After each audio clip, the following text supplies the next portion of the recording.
Yeah, this piece revolves actually around a plant that is very, very common in Brazil and throughout Latin America, the Caribbean.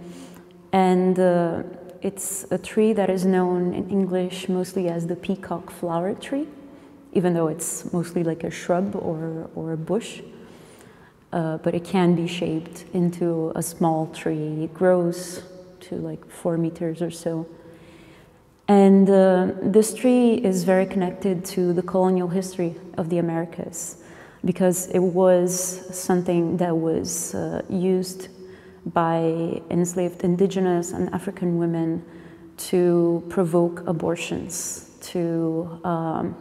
as a way of resisting enslavement and resisting colonization. So this tree has got this deep historical connection to something that has shaped the Americas so extensively and shaped the world so extensively, really. And to me, the knowledge that has been passed down amongst colonized communities in the Americas about this tree is a form of resistance, really.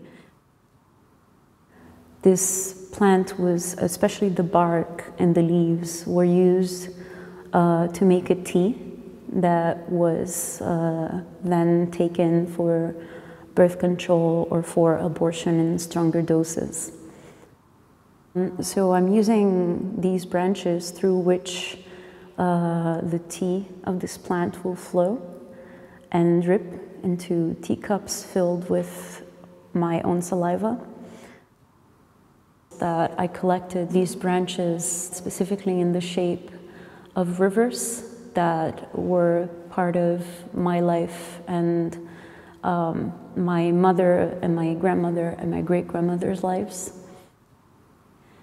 These rivers, I mean, there's this whole association between the amount of water that Brazil has and the fertility of the soil and how things grow so easily. And this plant does grow often around rivers because it likes more humidity. It's a very, very tropical plant.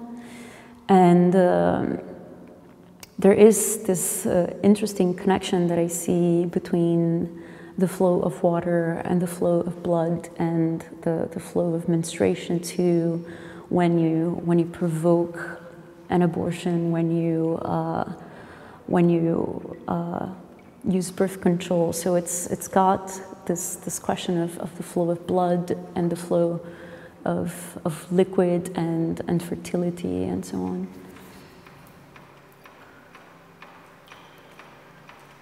This piece to me speaks a lot about, first of all, I would say how abortion is perceived and how the control over fertility and control over sexuality, these are fundamental pieces in the upholding and the perpetuation of colonialism.